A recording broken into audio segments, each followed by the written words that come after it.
¿Qué tal? Muy buenas noches. Nosotras somos dos con todo en este arranque de semana, también iniciando mes, pues en este día ya laboral, luego de las celebraciones por Halloween y el Día de Muertos. ¿Cómo están? ¿Cómo estás, Ilse? Buenas noches, Dulce Olvera. Buenas noches a todo el auditorio de Sin embargo al aire. Esta semana voy a estar aquí acompañándote, ya que nuestra querida Montserrat Antúnez tomó unos merecidos días de descanso. Y pues les traemos muchísima información porque les vamos a hablar de esto que ocurrió en la tarde, y es que el gobierno de Perú rompió relación con México y lo acusa de injerencismo. Le vamos a contar de qué se trata y sobre todo, pues qué repercusiones podría tener. También les vamos a hablar sobre los datos más actualizados que tenemos hasta este momento del lamentable asesinato del edil de Uruapan. Les vamos a dar la información que se ha generado en este día al respecto y por supuesto también les vamos a hablar de este enfrentamiento que se registró y también allá en Guasave, Sinaloa, del que se está informando esta tarde, Dulce. Así es, y en el con todo, pues el día de mañana se cumple ya una semana de protestas del sector campesino pidiendo pues que se les pague justamente su tonelada de maíz y de sorgo. Vamos a hablar sobre quiénes son los dueños del maíz, quiénes están teniendo estas ganancias encima de la producción de los pequeños y medianos productores. Bueno, gracias por estar aquí, una breve pausa y arrancamos. Bienvenidos y bienvenidas.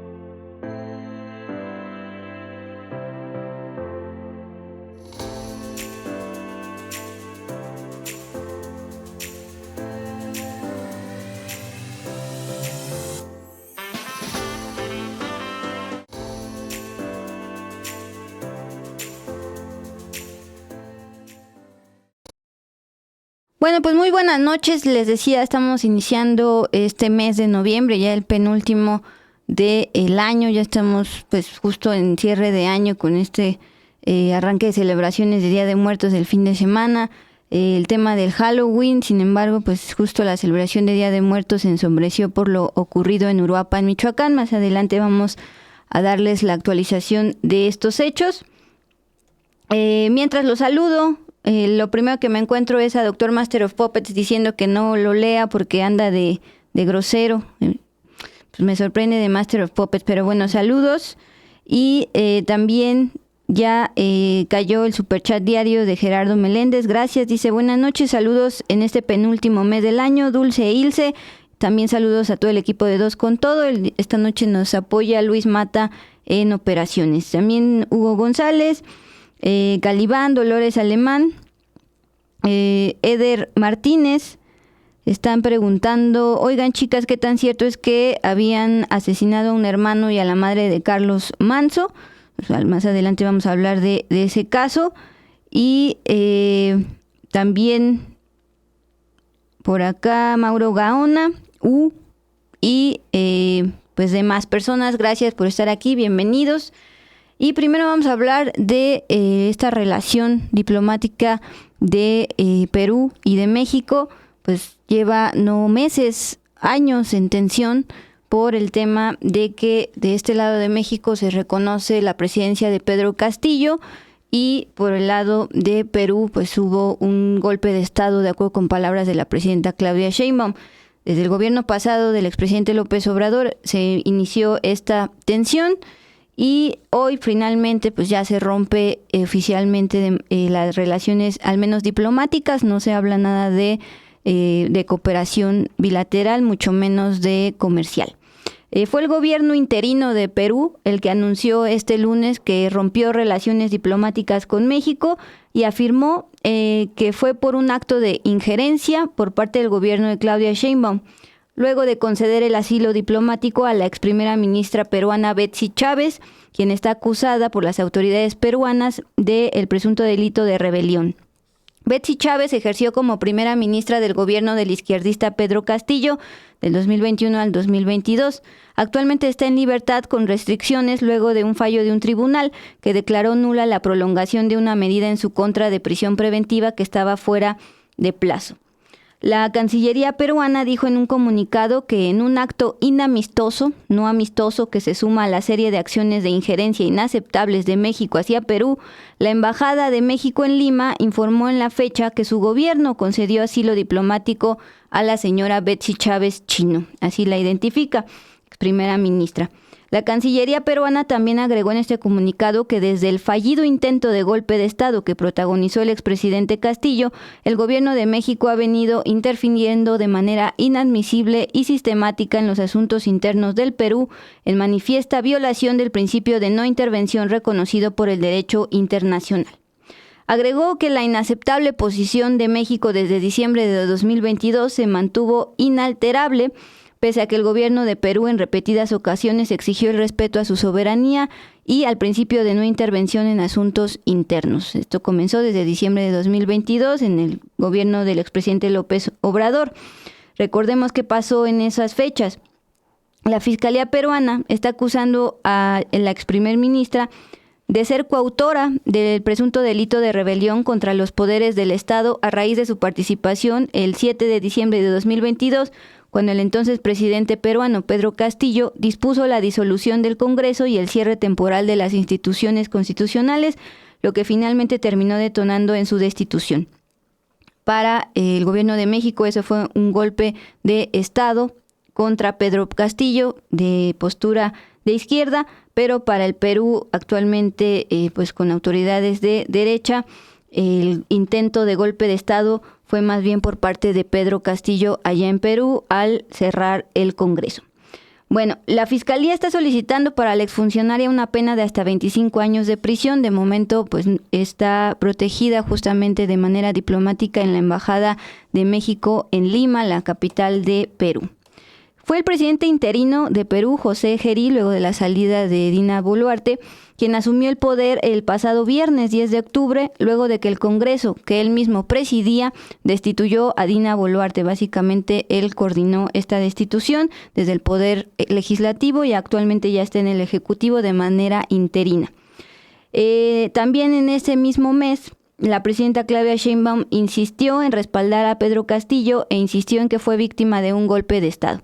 Ha recibido en Palacio Nacional incluso al abogado de Pedro Castillo y en México tanto la esposa como sus hijos están asilados. El canciller precisó que la ruptura con México afecta solo vínculos diplomáticos, pero no de coordinación a nivel regional, mucho menos comerciales. Así es, Dulce. También otro capítulo de este tema de la relación con México y Perú, que sí ya lleva también varios años, justo desde este golpe de Estado en contra del expresidente Pedro Castillo, pues la posición que toma México es de pues también como hacer una pausa ahí con Dina Boluarte. Y recuerdas que hace unos días les informabas al auditorio que quién estaba en Perú, Alejandro Moreno, el líder priista, pues él iba como, desde esa ocasión él decía que iba como a tratar de volver a hacer lazos con Perú cuando él pues a duras penas es líder del PRI. El día de hoy, esta tarde, en su cuenta de Twitter, él está condenando, dice, la torpeza con la que Morena ha manejado la política exterior de México. También asegura que desde el régimen de López Obrador, México se ha ido aislando del escenario internacional. Pues yo creo que no ha visto mucho también cómo lleva la relación del gobierno de Claudia Sheinbaum con el de Trump. Y bueno, ahora también Alito Moreno dice, el caso de Perú es el ejemplo más claro. Tras años de ofensas y desplantes hacia una nación hermana, hoy enfrentamos una ruptura diplomática provocada directamente por el nacional populismo de Morena. Le está exigiendo al PRI una corrección inmediata en la política exterior. Pero es un tema, como bien decías, Dulce, que viene ya desde hace varios meses, años, desde justo este golpe de Estado que sufre Pedro Castillo y en su momento el gobierno del presidente López Obrador se pone del lado de Pedro Castillo y toman esta posición de golpe de Estado hacia él, no llevan relaciones con Dina Boluarte y ahora pues el gobierno de ese país está anunciando ya la ruptura de las relaciones. Se estaba reportando que agentes de ese país estaban arribando a la Embajada de México en Lima, tras confirmarse justo el asilo de Betsy Chávez. Sin embargo, pues hasta el momento no se ha llevado a cabo un ingreso a esta embajada mexicana. Un déjà vu de Ecuador. Sí, exactamente. Pero todavía no está confirmado eso. No, y al parecer hasta ahorita no, y sí, justo como dices, un déjà vu de Ecuador, que eso también llevó a México a romper las relaciones con Ecuador, pues justo por esa violación a la soberanía, que es entrar a una embajada de otro país. Pero bueno.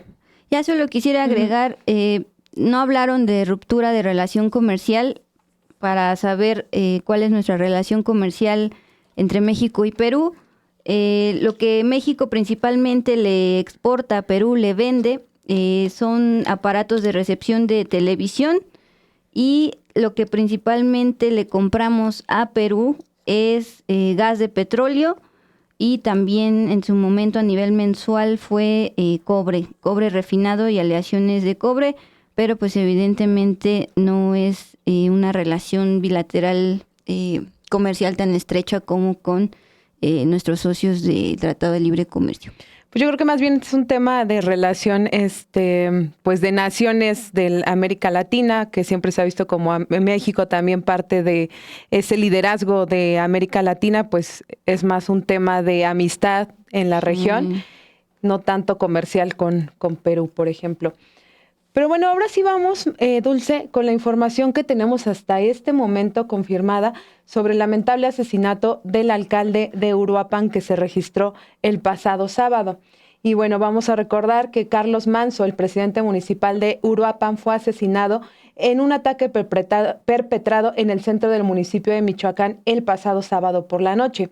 Justo los hechos se registraron alrededor de las 8:10, cuando convivía con los asistentes del Festival de las Velas, que se realiza cada año en la pérgola municipal.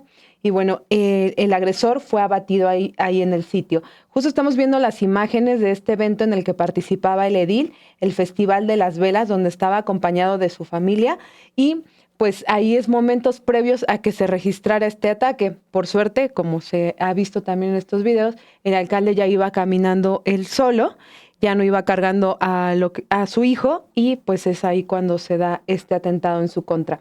Y bueno, la mañana de este lunes, en conferencia de prensa, Carlos Torres Piña, el titular de la Fiscalía General del Estado de Michoacán, ya dio algunos datos de los que se han logrado recabar las autoridades a este momento.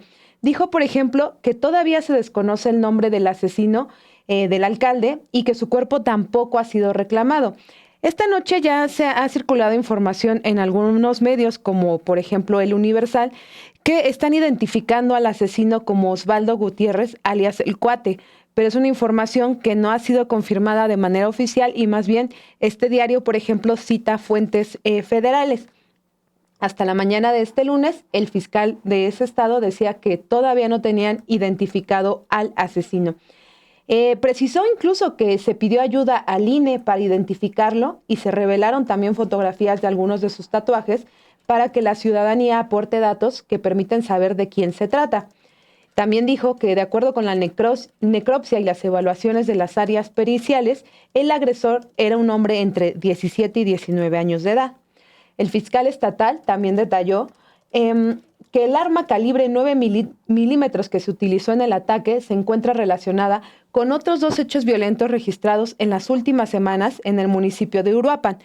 Se trata, por ejemplo, de un doble homicidio ocurrido el 16 de octubre en la colonia Tierra y Libertad, y un ataque armado registrado el 23 de octubre en un bar de la colonia La Gran Parada, donde trabajadores resultaron lesionados. Uno de ellos falleció mientras recibía atención médica. Y bueno, el fiscal de Michoacán también expuso que en esa agresión, en la agresión del sábado contra el edil, también resultaron heridas 2 personas más, una de gravedad, un elemento de protección civil que estaba en calidad de investigado. Sin embargo, detalló que ya con las propias declaraciones de su familiar, de su esposa, de este trabajador, se logró determinar que estaban en el lugar de los hechos, también siendo partícipes de este evento, pero no estaban involucrados con el ataque. El otro de los heridos es el regidor Víctor Hugo de la Cruz Saucedo. Él solamente registró una lesión menor, incluso ya el día de hoy se le pudo ver dando algunas entrevistas sobre este ataque. Vamos a escuchar los datos que dio el día de hoy el fiscal de Michoacán con lo que tienen hasta este momento. Ahí es donde se acerca, acciona el arma, por lo menos en 7 ocasiones, de acuerdo a las pruebas balísticas.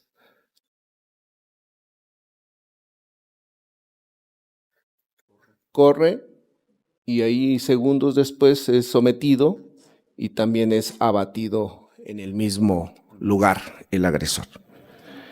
Esta arma que se utilizó ha sido vinculada a otros hechos anteriormente que ahorita vamos a mencionar, pero de acuerdo a la necropsia que se le hizo al alcalde, se aprecian 7 heridas en diferentes partes del cuerpo y una de ellas es la que le ocasiona la muerte, la que es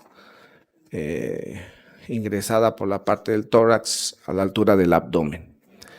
Decirles que en esta agresión también resultaron heridos 2 personas más, una de gravedad, un elemento de protección civil que estaba en calidad de investigado.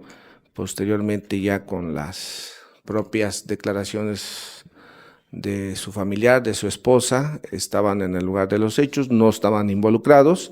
Y el otro herido es el regidor Víctor Hugo, que él solamente fue una lesión menor. Les decía que en el lugar de los hechos, donde se refiere la agresión, donde es abatido el agresor, se localizó un arma de fuego de calibre 9 milímetros. Esta arma, con estas características, en las pruebas periciales de balística, está relacionada con otros 2 hechos. Uno con fecha del 16 de octubre, en la colonia Tierra y Libertad, donde hubo un doble homicidio con esa misma arma, y otra más el 23 de octubre, en un bar ubicado en la colonia La Gran Parada, donde fueron lesionados 2 trabajadores. Uno de ellos murió mientras recibía atención médica y la otra persona solo resultó con lesiones menores. Decirles que hasta esta mañana no se ha logrado identificar al agresor, tampoco ha sido reclamado el cuerpo del agresor. Les decía hace rato que se envió una petición al INE para ver si dentro de estas huellas dactilares pudiera revisar o identificarse al agresor. De manera oficial no nos han respondido. De manera extraoficial, por ser fin de semana, nos comentaron que no había registros. Esto puede establecerse que el agresor a lo mejor es menor de edad o no contaba con su credencial del INE. Vamos a esperar la notificación formal y de acuerdo también a la necropsia y a las evaluaciones que hay por parte de las áreas periciales, en el rango de edad que señalan, habla que era una persona de edad entre 17 y 19 años de edad. Decirles también que de acuerdo al estudio de la prueba de resonato de sodio, que se practicó en ambas manos, en ambos brazos, por parte del agresor, salieron positivas, así como también a lo que hace referencia de ingesta de algunas drogas como anfetaminas y también marihuana. El hecho de que haya dado positivo a la prueba de resonato de sodio, pues afianza esta hipótesis de que fue el autor material de estos hechos. La mañana de ayer domingo, Omar García Harfuch, titular de la Secretaría de Seguridad y Protección Ciudadana, había adelantado que Carlos Manzo, el alcalde de Uruapan, tenía un cerco de protección conformado por personal de la Policía Municipal y 14 elementos federales pertenecientes a la Guardia Nacional. García Harfuch explicó que la seguridad inmediata del alcalde de Uruapan era proporcionada justo por personal de la Policía Municipal de su confianza y que la Guardia Nacional asignó 14 elementos para apoyarlos con la seguridad periférica, que más adelante les voy a explicar de qué se trata esto. Y esto fue derivado a la petición que hizo el presidente municipal de seguridad. Y bueno, también dijo que tenía 2 vehículos oficiales para su resguardo. Esta mañana, en la conferencia de prensa matutina, el titular de la Secretaría de Seguridad y Protección Ciudadana descartó que exista un vínculo entre los escoltas del presidente municipal e integrantes del crimen organizado. También dijo que uno de los elementos del primer círculo de seguridad del alcalde fue justo quien abatió al presunto tirador que lo privó de la vida. Y esto justo a raíz de una pregunta que le hacen de si se iba a investigar a este círculo cercano que protegía al alcalde justo por este ataque que se dio ahí casi enfrente de ellos, pero como lo destacó el día de hoy Omar García Harfuch, fue en un evento donde estaba rodeado de gente que lo ponía en una situación de vulnerabilidad. Pero vamos a escuchar lo que dijo al respecto esta mañana. Al momento no se tiene ningún indicio de que el grupo cercano de la Policía Municipal que cuidaba al alcalde tenga un vínculo con delincuencia organizada.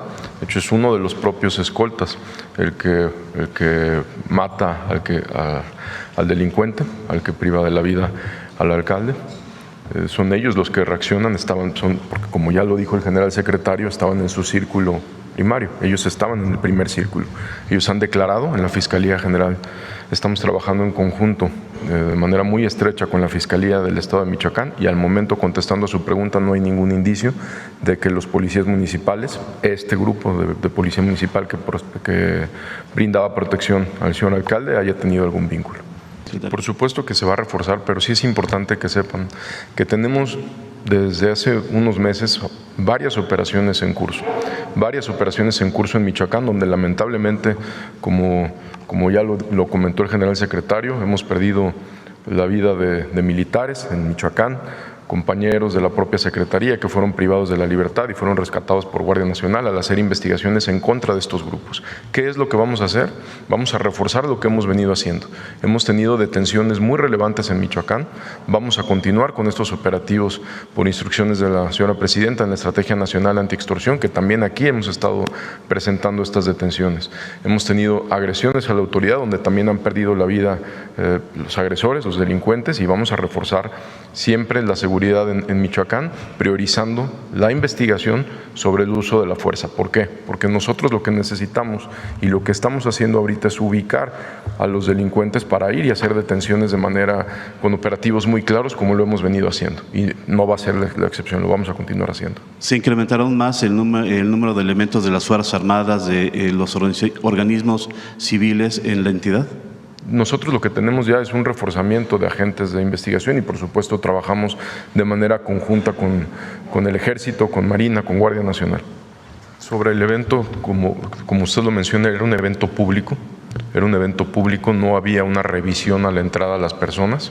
Este evento era de entrada libre, así es como estos sujetos aprovechan y cometen este lamentable y cobarde asesinato. Se mete una persona, como tenemos ya los videos, hay otras personas que tenemos identificadas en video que estamos descartando o confirmando la participación en estos hechos. La persona que se acerca muy cerca, como lo narra la propia escolta. Había una cantidad de gente importante cerca del alcalde. Este sujeto ingresa y a muy corta distancia le hace las detonaciones de arma de fuego. ¿Cómo ingresó? Contestando a su pregunta, no había una revisión como tal al evento, no había un filtro para ver quién entraba o no. Era un evento totalmente abierto, un evento público.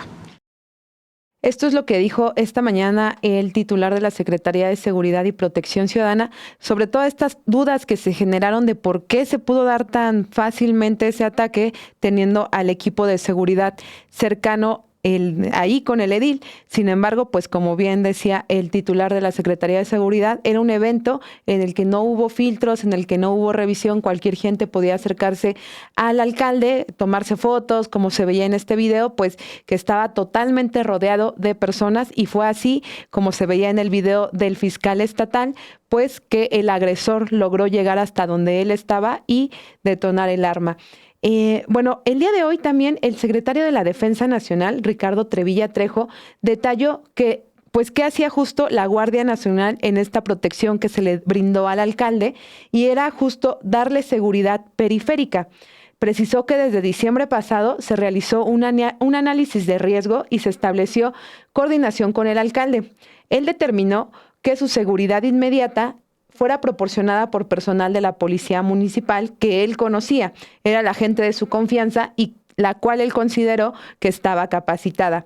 Trevilla Trejo precisó que ese equipo indudablemente hizo un buen trabajo hasta que se presentó estas circunstancias lamentables, y él también reitera, debido principalmente por la vulnerabilidad que presentaba el evento en general, pues una conglomeración de personas. También dijo el titular de la Sedena que la seguridad periférica consistía en acompañarlo en recorridos y patrullajes. Destacó que el edil salía mucho a campo y llegó incluso a participar en algunos operativos. Por ello, y debido a que al tipo de grupos delictivos que operan en esa área, dijo el titular de la Sedena, gente con un gran poder de fuego, armamento diverso, pues era cuando... Por esas razones se le acompañaba al edil cuando salía, digamos, de la zona centro de esta ciudad y ya iba a otras áreas del municipio. Era ahí donde la Guardia Nacional le daba la escolta. El funcionario precisó, la misión principal del personal de la Guardia Nacional, que estaban dotados con armas largas, con armamento colectivo, era precisamente darle seguridad periférica a donde él andaba o acompañarlo en este tipo de recorridos y demás. Ese personal está adiestrado, está capacitado para este tipo de funciones, para enfrentar a grupos delincuenciales, también dotados con armas letales y muy letales. De hecho, se puede ver en las redes sociales del edil cómo en algunos eventos él iba incluso con chaleco antibalas. Entonces yo creo que este tipo de eventos es a los que se refería el titular de la Sedena, que era cuando también la Guardia Nacional lo acompañaba. Si podemos ver en el video del sábado, pues el edil está totalmente solo con su camisa, transitando por el centro de este municipio con su familia, entonces era un lugar donde él se sentía seguro, donde iba igual acompañado de este grupo cercano que él mismo definió. Y bueno, también por la mañana, el titular de la Secretaría de Seguridad y Protección Ciudadana fue cuestionado sobre qué grupos de la delincuencia organizada podrían estar vinculados en este caso, ya que el dato que sí se ha dado durante estos días es que hubo participación del crimen organizado en este homicidio. Él respondió lo siguiente: los grupos que trabajan en esa zona o que delinquen en esa zona son los que todos conocemos: los Viagras, el Cártel Jalisco, los Blancos de Troya y cualquier cantidad. Dice, vamos a determinar para no especular específicamente qué grupo o a qué célula pertenecían estos sujetos. Y bueno, el día de hoy también la presidenta Claudia Sheinbaum afirmó que su gobierno usará toda la fuerza del Estado para enfrentar al crimen organizado, aunque descartó que ello implique una nueva guerra contra el narcotráfico. Hoy la presidenta pues justo hizo esta crítica a las personas que ya están llamando a casi una nueva guerra, y ella dice, ¿de qué sirvió la que hubo durante los gobiernos de Felipe Calderón y de Enrique Peña Nieto? Y ella especificó esta mañana, la fuerza del Estado es la justicia. Hay quien pide, como ocurrió con la guerra contra el narco, la militarización y la guerra. Eso no funcionó. Es más, fue lo que llevó a la situación de violencia en Michoacán.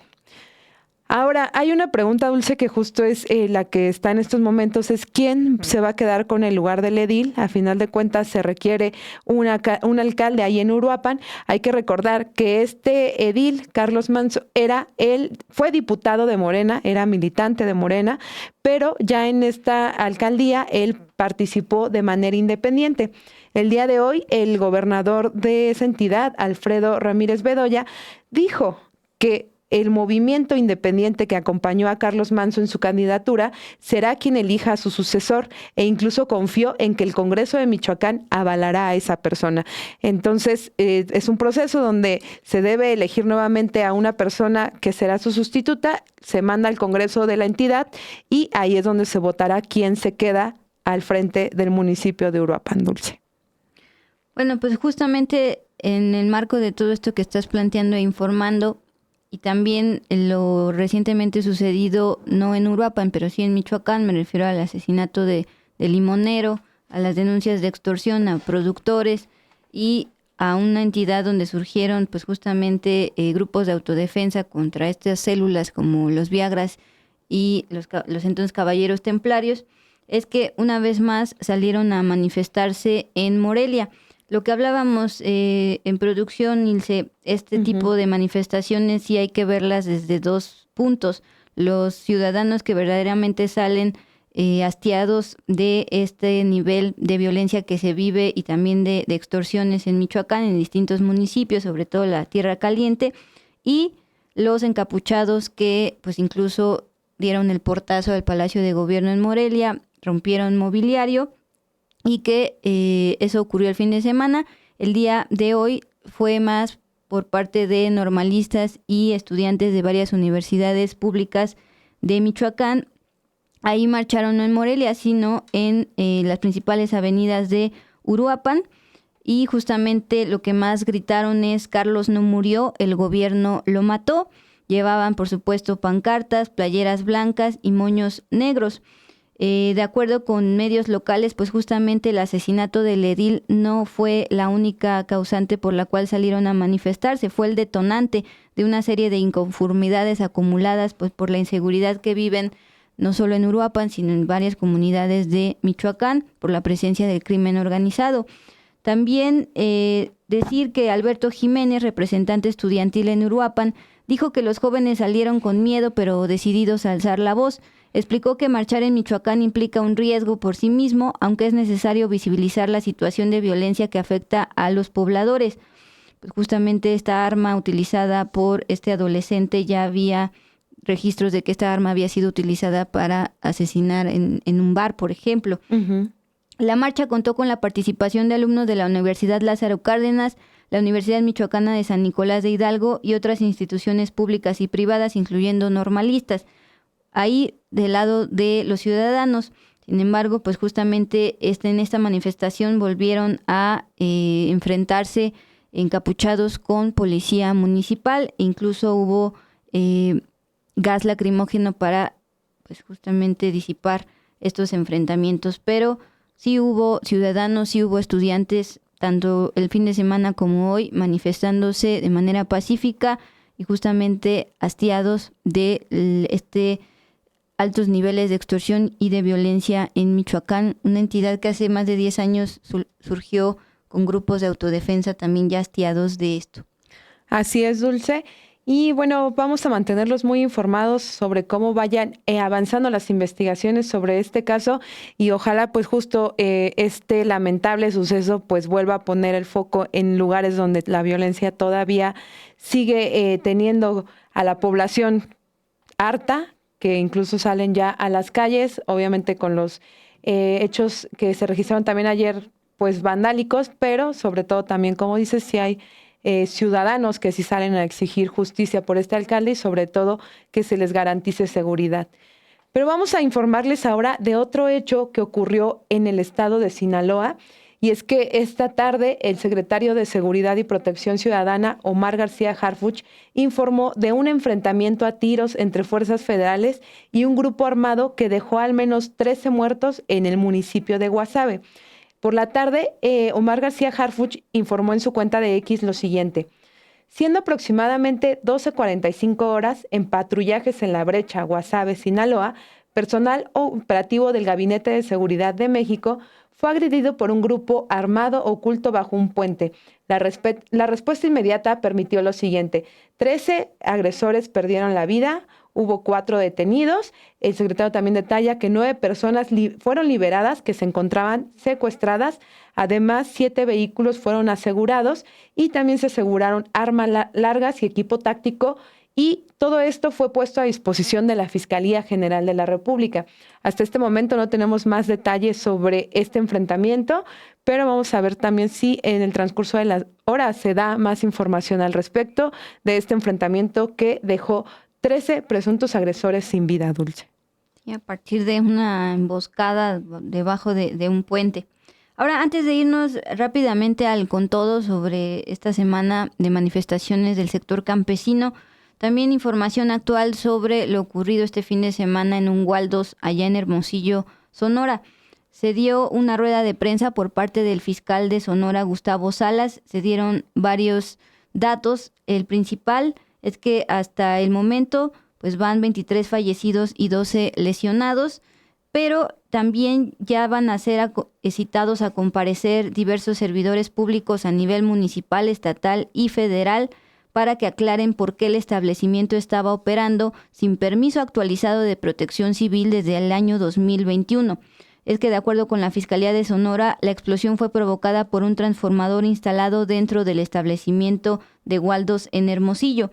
En esta rueda de prensa, el fiscal estatal informó que todas las personas servidoras públicas que estén relacionadas con el evento serán requeridos a comparecer ante el Ministerio Público. En el caso de directivos y gerentes de Waldos, esta empresa privada, dijo que desde el primer día se citaron a comparecer a ellos y también para que declaren los detalles y testimonios. Por el lado de las declaraciones de los funcionarios públicos, van a buscar que detallen las circunstancias, características y condiciones por las cuales el establecimiento estaba funcionando. De acuerdo con el secretario de Gobierno, Adolfo Salazar, esta tienda no contaba con programa de protección civil desde el año 2021. A la par, ya están clausurando tiendas Waldos en diversos municipios de Sonora, entre ellos locales en Caborca y Ciudad Obregón. De acuerdo con el secretario de Gobierno, se ordenó el cierre de las 68 sucursales de la cadena comercial Waldos en todo Sonora para aclarar la situación y prevenir nuevos riesgos. Estos cierres van a ser mientras justamente se realizan las investigaciones. Pues ahora sí, Ilse, con estas imágenes vamos de página informativa, vamos a una breve corte y volvemos con el Con Todo, los dueños de El Maíz. El reportero es el periodista que investiga y revela. Sin embargo, en nuestro trabajo, los hallazgos son muchos. Una opinión muy breve puede ser también un ángulo distinto, algo que no cabe en un reportaje, pero que merece ser contado. De ahí nace Lo dice el reportero.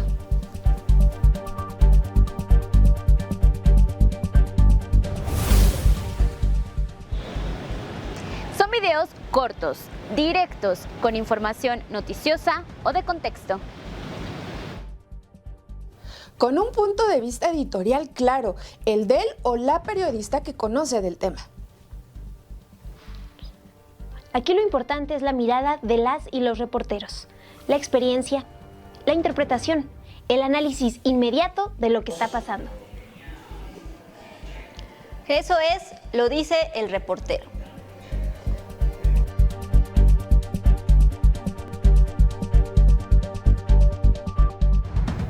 Directo, breve, contundente.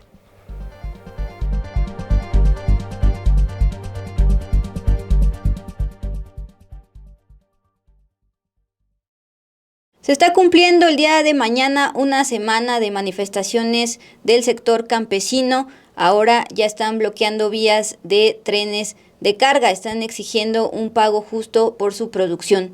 Pero ¿quiénes están obteniendo las mayores ganancias de esta producción de maíz amarillo y blanco? Vamos pues con el Con Todo.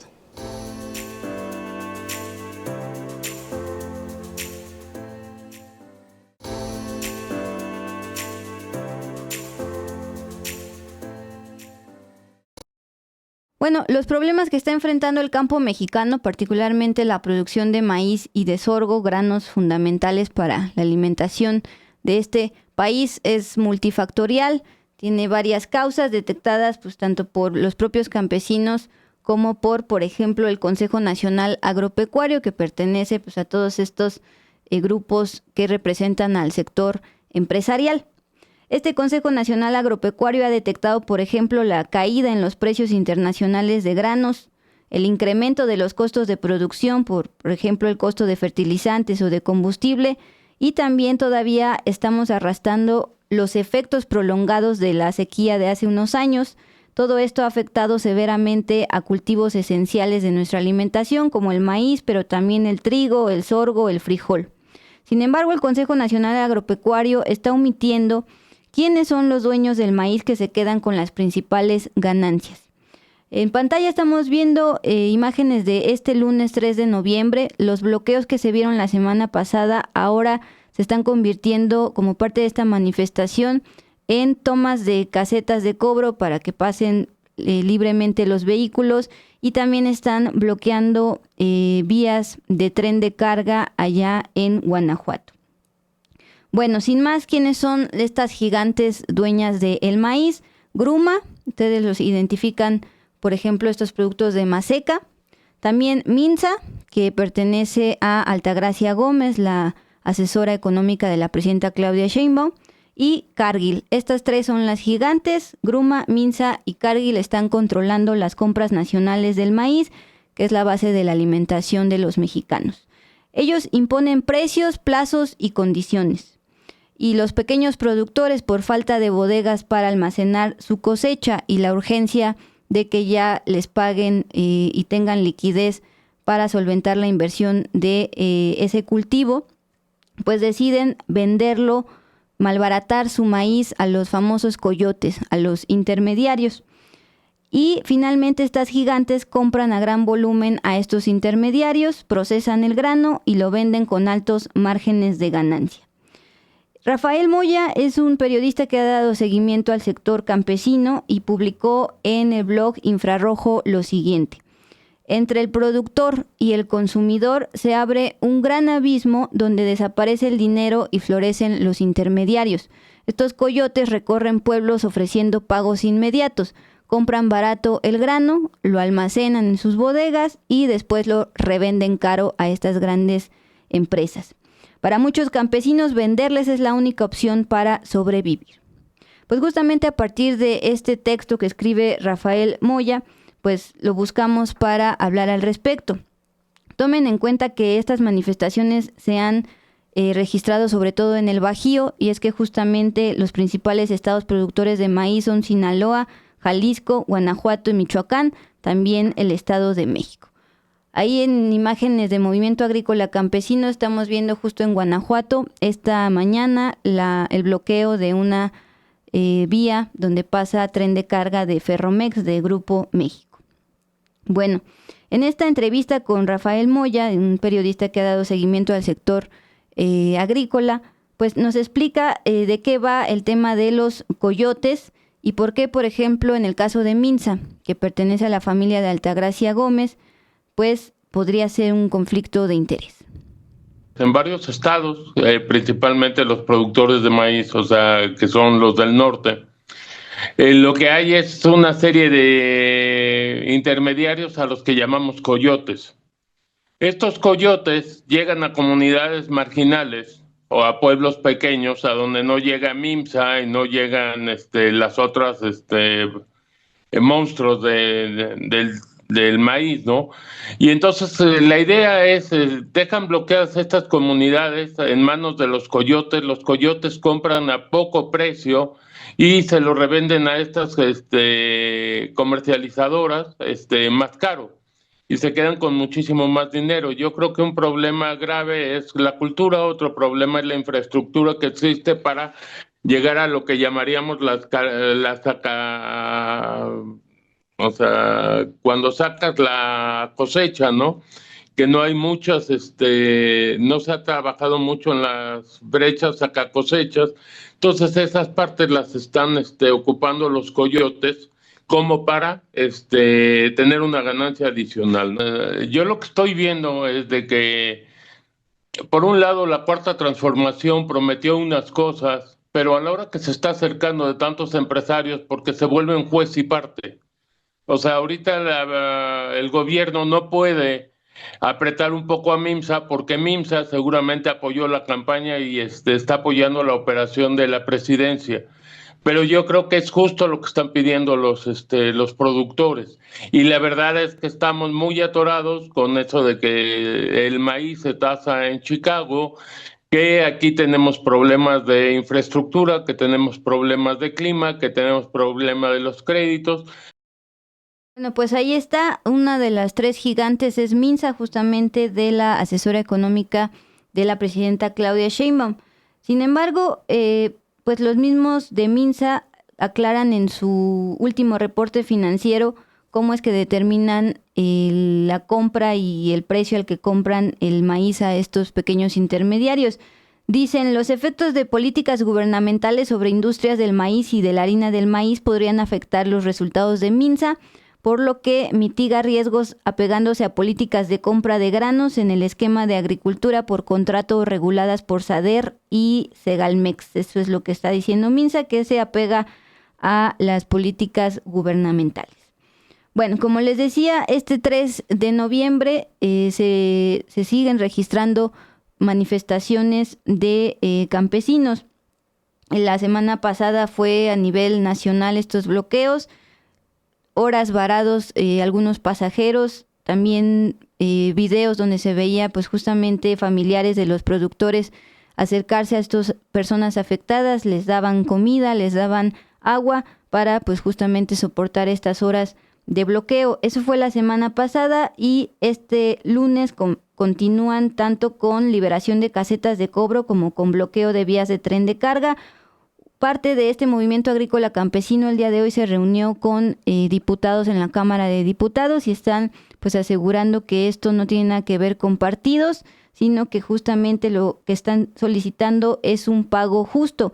Un pago justo sería proporcional a lo que les está costando producir la tonelada de maíz, lo que implica uso de fertilizantes, máquinas y diésel, cuyo precio por supuesto que ha aumentado en los últimos 20 años. Ante estas nulas ganancias o recuperación de inversión, porque justamente le están invirtiendo más en fertilizantes, también en diésel, pero siguen recibiendo un pago muy bajo por su tonelada de grano, pues es que se está produciendo menos maíz y lo más alarmante es que también ya maíz blanco. Se sabe que México es autosuficiente en la producción de maíz blanco que se destina a la producción, por ejemplo, de tortillas y lo que se importa sobre todo es maíz amarillo. Sin embargo, pues justamente por esto que ya no es negocio producir maíz, por la sequía y por otras consecuencias, es que en México ya bajó también la producción del grano blanco y con ello también han aumentado las importaciones. Pues justamente de acuerdo con el Grupo Consultor de Mercados Agrícolas, así van se ha importado más de Estados Unidos para satisfacer la demanda de la población. Entre enero y septiembre compró principalmente Estados Unidos y Brasil 822,000 toneladas de maíz blanco respecto a los 210,000 toneladas en el mismo periodo, de 210,000 el año pasado a 822,000 toneladas de enero a septiembre. Es un aumento abismal en importaciones de maíz blanco, algo para lo que éramos autosuficientes, pero toda esta serie de factores pues está metiendo al campo en una crisis y con ello pues justamente a los consumidores mexicanos de esta base de la alimentación. Sobre las importaciones de maíz tanto blanco como amarillo de Estados Unidos, recuerden que parte de este maíz es transgénico, es lo que comenta el colega Rafael Moya. Aparte del problema político y social y productivo, tenemos un gran problema que es el clima y además estamos comprando lo que están vendiendo los gringos, ¿no? Que ese es otro gran problema. ¿Por qué no defendemos nuestro maíz y dejamos a los gringos que se queden con el suyo? Ahorita se está hablando de un 48-52. Producimos el 48% de maíz nacional y compramos el 52% a Estados Unidos a otros precios. Y esos precios no se los queremos pagar a los productores nacionales. En alguna negociación que hizo el gobierno de México con los Estados Unidos, pusieron el precio del maíz a lo que estuvieran cotizando en Chicago. Y la verdad es que a lo mejor en algún momento nos fue beneficioso, pero ahorita nos ha ido muy mal. A partir de las sequías del 21-22 para acá, la poca producción pues no ha generado lo que se tiene que hacer. Y además pues tenemos la bronca que se aventó López Obrador del maíz transgénico, ¿no? Que no vamos a sembrar eso, vamos a defender nuestra semilla natural o nativa, pero para otras cosas, de ese 52% que estamos importando, ¿cuánto es transgénico? Bueno, ahora sí vamos con los detalles de quiénes están detrás de estos dueños del maíz, los que están principalmente obteniendo las ganancias a expensas de los pequeños y medianos productores que hemos visto manifestarse en bloqueos y ahora en toma de casetas. El primero es el gran gigante Gruma. Ustedes seguramente identifican pues los productos de Maseca y también de Misión. Estamos viendo en pantalla pues justamente quiénes son los principales propietarios de Gruma. liderada por la familia regiomontana de Juan Antonio González Moreno. Esta compañía tiene sus oficinas corporativas principales en San Pedro Garza García, Nuevo León. Cuenta con alrededor de 25,000 empleados y 75 plantas, así lo está reportando ante la Bolsa Mexicana de Valores. Sin embargo, en sus propios reportes financieros está diciendo que sus principales ventas y ganancias no vienen de México, sino del extranjero, de Estados Unidos, de Europa y de Centroamérica. Aquí en México, de acuerdo con la revista Forbes, que es la que mide a los multimillonarios, la mayor parte de la fortuna de esta familia de Juan Antonio González Moreno se ubica a partir de Gruma y otra parte también de Grupo Banorte, por lo que su suerte está ligada al consumo y a cuestiones de políticas públicas, consumo, por ejemplo, de productos de Maseca o de Misión.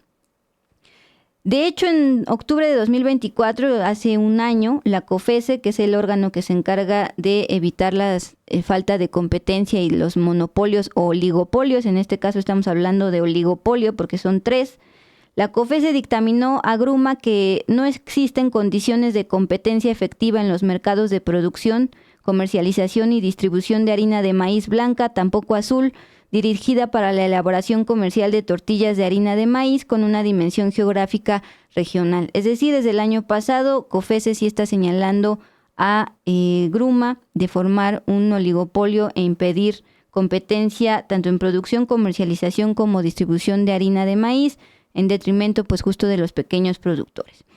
El segundo gigante dueño del maíz es Minsa, propiedad de la familia de Altagracia Gómez, pues conocida por ser la principal asesora económica de la presidenta Claudia Sheinbaum. Se conocen desde pues el periodo de pre-campaña y ella es el enlace entre el sector empresarial y el gobierno federal. Por eso decía el periodista Moya, pues este posible conflicto de interés. Minsa es producto de la privatización en el gobierno de Carlos Salinas de Gortari. Así se describe en la Bolsa Mexicana de Valores. La compañía es el segundo productor más importante de harina de maíz nixtamalizado en México. La compañía inició operaciones el 19 de octubre de 1993 después de la adquisición de ciertos activos y algunos pasivos de Miconza, maíz industrializado con Azupo, productor de harina de maíz propiedad del gobierno y como parte de la privatización de Miconza efectuada por el Estado. Minsa posee y opera, como estamos viendo, 6 plantas productoras de harina de maíz nixtamalizado ubicadas en las principales regiones poblacionales de México y además tiene 2 más ubicadas en Estados Unidos. Entonces, pues justo recordar que fue parte de la privatización, del rayo privatizador de Carlos Salinas de Gortari y ahora forma parte de esta crisis del campo mexicano. Y ya, por último, Cargill sobre todo es importadora de pues justamente maíz a través del TEMEC, porque Cargill justamente tiene origen en Iowa, Estados Unidos, desde 1865, más de 100 años, y es una empresa que suministra alimentos, ingredientes, soluciones agrícolas y productos industriales. Ellos se presentan que en México las actividades de su cadena de suministro agropecuario incluyen procesamiento y distribución de granos y oleaginosas, pero pues justamente también están importando toneladas de maíz. Entonces, ahí está el escenario actual de la producción de maíz, tanto blanco, que es para tortillas, como amarillo, que es para alimentar al ganado. No estamos produciendo lo suficiente y es por eso que aumentaron las importaciones de los Estados Unidos, por un montón de factores, empezando por las sequías, por las heladas, también por el tema de la caída de los precios internacionales del maíz, porque a partir del Telecan, ahora Temec, pues también estos precios dependen de la bolsa allá de Chicago y también por el acaparamiento de este mercado a partir de los coyotes de estos tres grandes. Y para finalizar quiero pues darles este testimonio de Luis Forcado. Él es productor agrícola y explica por qué justamente ya no es proporcional lo que les cuesta, lo que le invierten para producir una tonelada de maíz respecto a lo que les están pagando, porque ha aumentado exponencialmente el costo de fertilizantes, de diésel y demás. Vamos a escucharlo y regresamos ya al cierre. Esta es una bolsa de frituras de maíz de 70 gramos. Actualmente cuesta 17 pesos. Y estos son 4 kilos de maíz. Actualmente también cuestan 17 pesos. Pero la diferencia no siempre fue así. En 2005 esta bolsa costaba 2.5 pesos y el kilo de maíz en el 2005 costaba 1 peso con 70 centavos. Actualmente está costando entre 3.8 y 4.2 pesos. Mientras esta bolsa aumentó 700% su valor, el maíz solamente ha aumentado un par de pesos. Del 2005 a la fecha han sido 20 años de incrementos en todo, menos en el precio del maíz. Vamos a dar una pequeña retrospectiva en números. Incremento en diésel, 500%, 6 a 7 pesos por litro en el 2005, a estar costando de 25 a 27 pesos por litro en el 2025. Incremento en urea, 500%, de estar costando 2.400 pesos la tonelada en el 2005, ahorita está 12,000 pesos en el 2025. Incremento en insumos, 700%. Incremento en costo de la maquinaria, 550%. Incremento en el costo de la mano de obra, 600%. Si todo incrementa, ¿qué ha bajado? Pues yo les voy a decir que ha bajado la cantidad de hectáreas que se siembran de maíz. En el 2005 se sembraron 8 millones de hectáreas, mientras que en el 2024 se sembraron 7 millones de hectáreas, una reducción de 1 millón de hectáreas. Ustedes podrán decir, personas de México no consumen tanto maíz, pero todo lo contrario. Hemos estado consumiendo año con año más maíz. ¿Y de dónde viene este maíz, este déficit? ¿Dónde lo saca el gobierno? Bueno, pues lo importa de otros países donde sí se atendió al campo en su debido tiempo, donde sí están tecnificados y donde sí es rentable esos costos que tienen actualmente ellos, como de Estados Unidos. De continuar esto, lo más triste es que se van a estar yendo del campo a la ciudad más personas. Más personas están abandonando el campo. Y es fácil irse del campo a la ciudad, pero volver de la ciudad al campo no es tan fácil, no es tan común y va a ser una tristeza. Ya no haya mexicanos produciendo comida para mexicanos y que todo se tenga que comprar de otras partes del mundo, donde sí se atendió a tiempo las necesidades del campo, sí se tecnificó, sí se invirtió en el campo. Invertir en el campo es parte de la seguridad nacional. Un país que compra comida a otros países es de lo más dependiente que se puedan imaginar.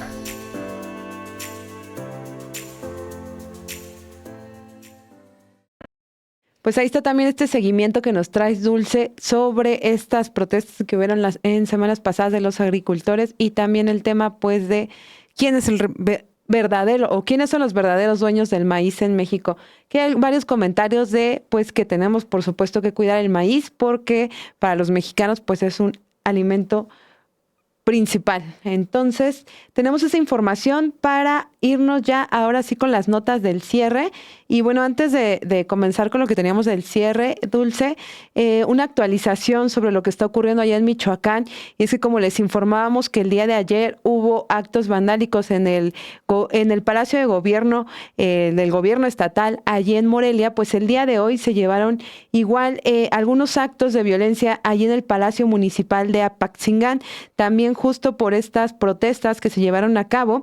Y es que la manifestación para exigir justicia por Carlos Manzo y también por Bernardo Bravo se radicalizó y terminó con quemas dentro del Palacio Municipal. Igual fueron una parte de esta movilización fue la que comenzó con estos destrozos y manifestantes ingresaron al Palacio Municipal y prendieron fuego a la decoración por el Día de Muertos. También ingresaron a las oficinas y vandalizaron las diversas áreas. También pues hay algunos videos que ya se están comenzando a difundir de estos hechos que se registraron ahora en Apaxingán. En Morelia también se llevó a cabo otra manifestación que se realizó de manera pacífica, pero esta en Apaxingán también termina con algunas quemas ahí en el Palacio Municipal, Dulce. Sí, enfatizarles que diferencien bastante entre manifestaciones pacíficas y ciudadanas y estos bloques que siempre se infiltran tanto encapuchados como bloques negros, por ejemplo, lo que sucedió el 2 de octubre aquí en el Valle de México. Dicho lo cual, ahora sí nos vamos al cierre. No tan buenas noticias, pero hay más o menos. ¿Se acuerdan de que con la reforma judicial se eliminó el Consejo de la Judicatura Federal y surgió el Tribunal de Disciplina para pues justamente sancionar irregularidades de los juzgadores? Ya se juzgó, ya se sancionó al primer juez. El 29 de octubre pasado arrancó como tal actividades este Tribunal de Disciplina Judicial y su comisión de investigación suspendió, al menos de manera provisional, a un juez de distrito con sede en Colima por una resolución sobre reducción de pena por el delito por portación de armas de fuego y estupefacientes. De forma reiterada, dicen en un comunicado, este juzgador redujo las penas acordadas entre la Fiscalía y los imputados que optaron por el procedimiento abreviado, proceder que fue corregido por tribunales de alzada que en sus resoluciones señalaron que este acto era contrario a derecho. Se comprobó que además de la reducción de las penas acordadas, concedió beneficios de la condena condicional, lo que generó violaciones al debido proceso y no cumplió cabalmente con los requisitos de procedencia para iniciar el procedimiento abreviado. Todo esto relacionado pues justo con el tema de portación de armas y estupefacientes. Ahí está el primer juez de distrito sancionado, al menos es una suspensión de manera provisional por actos reiterados en contra del derecho. Ahí están los primeros resultados de este nuevo tribunal y vamos a dar seguimiento a sus trabajos. Pero bueno, es importante informarles que ya comenzó el frío, ahora sí, Dulce. Justo ya apenas íbamos saliendo ya de las lluvias. Ahora hay que prepararnos ya para esta época del frío. Y es que el Frente Frío número 12 que está avanzando por el país y también traerá lluvias fuertes y vientos intensos, pues ya también está trayendo estas primeras oleadas de frío. ¿Dónde va a traer lluvias? En las regiones del oriente y suroeste, por ejemplo, a la gente que vive en las zonas costeras, se les está recomendando asegurar techos y objetos que puedan volarse y evitar exponerse al norte en playas o caminos cercanos al mar. También se les pide tomar precauciones en la península de Yucatán, pues a partir de mañana se prevén lluvias fuertes a muy fuertes en zonas de Quintana Roo, Yucatán y Campeche. Este frente frío pues todavía seguirá dejando algunas lluvias fuertes por el país. Pero bueno, ¿qué nos espera en la Ciudad de México? Durante la noche en la zona sur y poniente el ambiente será muy frío hasta las primeras horas de la mañana, con posibles heladas. En la zona del valle, ambiente fresco a frío y prevalecerá el cielo despejado y sin lluvia. Después de mañana al mediodía ya habrá ambiente cálido y sin lluvia. De hecho, la Secretaría de Gestión Integral de Riesgos y Protección Civil está activando la alerta naranja por pronósticos de temperaturas bajas para la noche del lunes, de este lunes, y la madrugada de mañana martes para las alcaldías de Álvaro Obregón, La Magdalena Contreras y Tlalpan. Además, está activando alerta amarilla por pronóstico de temperaturas bajas para la noche igual del lunes y madrugada del martes en Coajimalpa, Milpa Alta, Tláhuac y Xochimilco. Las zonas altas de la ciudad pues ya van a estar con unas noches muy frías, Dulce. Entonces ya se recomienda empezarse a abrigar bien, consumir cítricos, vacunarse a la gente que se tenga que vacunar ya en estos momentos y cuidarse mucho ya de este frío que comienza, Dulce. Mira, dice que no dejes a la intemperie a tus perros. Eso es muy importante, sí. A los perritos, ya saben, no duermen en los techos, no duermen en los patios, duermen adentro y duermen tapaditos y si son muy chiquitos hasta un suéter. Ilse, antes de despedirnos, quiero leerles parte del comunicado que hace unos minutos emite la Secretaría de Relaciones Exteriores sobre el tema con el que abrimos este espacio, el tema de rompimiento de relaciones diplomáticas de Perú y México. Pues lo esperado, dice, el gobierno de México por conducto de la Secretaría de Relaciones Exteriores hace referencia a la decisión anunciada el día de hoy por el Ministerio de Relaciones Exteriores de el Perú sobre el rompimiento de relaciones diplomáticas de ese país. Sobre el particular, emite el siguiente posicionamiento. México otorgó asilo diplomático a la ex primera ministra del Perú, Betsy Chávez Chino, en pleno apego al derecho internacional, en particular a la Convención sobre Asilo Diplomático del 54. La señora Chávez Chino ha mencionado que ha sido objeto de reiteradas violaciones a sus derechos humanos como parte de una persecución política del Estado peruano desde el momento de su captura en el año 2023. Conforme a la Convención de Caracas, el único facultado para calificar la naturaleza de la persecución en contra de solicitantes de asilo es el Estado asilante, México en este caso. La decisión de otorgar asilo diplomático a la señora Chávez Chino fue tomada al amparo del artículo 11 de la Constitución de los Estados Mexicanos, Tras una evaluación minuciosa y en estricta observancia del procedimiento establecido para ello en la Ley sobre Refugiados, Protección Complementaria y Asilo Político, así como en atención a los principios constitucionales de política exterior, humanismo mexicano y vocación de nuestro país en materia de asilo y refugio. Dos últimos planteamientos. México reafirma, como ha sido reconocido por la Asamblea General de Naciones Unidas, que el otorgamiento de asilo no puede ser considerado un acto inamistoso por ningún otro Estado, que es como lo califica Perú. Por lo anterior, México rechaza la decisión unilateral de Perú al ser excesiva y desproporcionada frente a un acto legítimo de México y apegado a derecho internacional, el cual en modo alguno constituye una intervención en los asuntos internos de Perú. Interesante que está calificando de excesiva y desproporcionada esta decisión unilateral de Perú y expone por qué esto no fue ilegal. Así es, ahí está esta reacción del gobierno de México y también vamos a ver el día de mañana qué comenta al respecto la presidenta de México. Pero bueno, es toda la información que les teníamos para ustedes el día de hoy. Les agradecemos muchísimo habernos acompañado. Gracias también, por ejemplo, a Michacal que nos dejó aquí un superchat. Dice: semanas en modo escucha y aquí seguimos 2 con Tokio. Que también un saludo a Calibán, que el día de ayer nos acompañó allá en Los Periodistas en Canal 11 y que también él decía que a veces solo está en modo escucha. Pues muchas gracias por acompañarnos y por mantenerse muy bien informados aquí en Sin Embargo al Aire. Y de hecho te mando saludos, Dulce. Sí, gracias Calibán y a todos por habernos acompañado este lunes. Para quienes volvieron a preguntar, Mona Antunes anda de vacaciones. La productora Ilse García va a estar conduciendo y produciendo al mismo tiempo esta semana. Y mientras tanto, pues gracias a Luis Mata en operaciones, a Ilse en producción. Nos vemos mañana. Descansen.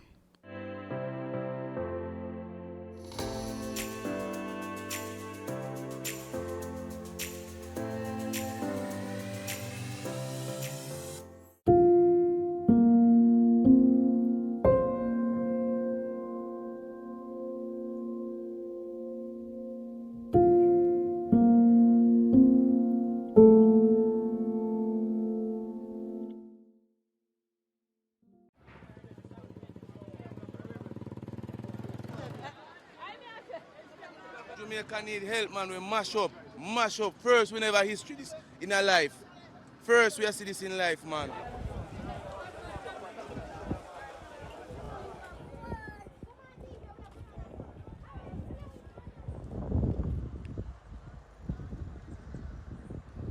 I'm just saying, if we had stayed, we'd have died.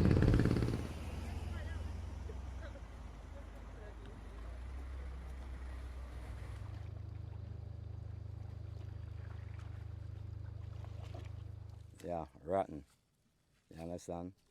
Yeah, rotten. This category 5 is a terrible impact for Jamaica because it's a lot of farmers lose a lot. You understand? And you know, St. Elizabeth is a food basket for everyone. You understand?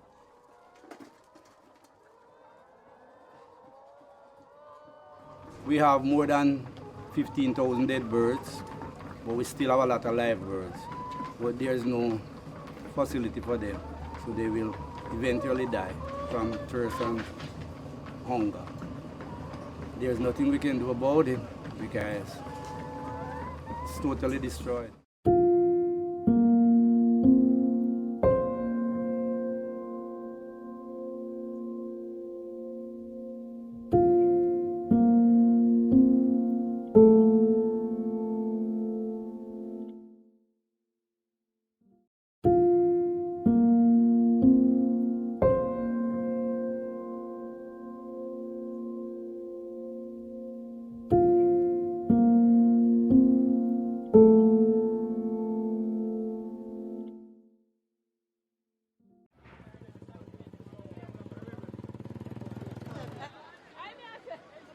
Jamaica need help, man. We mash up. First, we never history this in our life.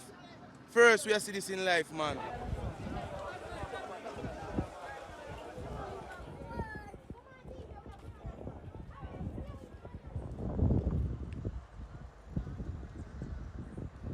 I'm just saying, if we had stayed, we'd have died.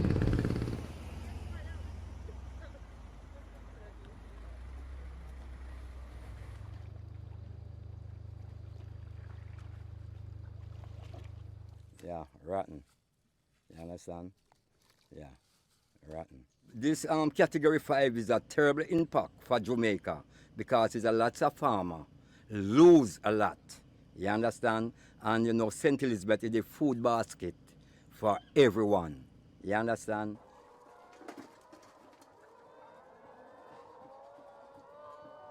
We have more than 15,000 dead birds, but we still have a lot of live birds. But there's no facility for them, so they will eventually die from thirst and hunger. There's nothing we can do about it because it's totally destroyed.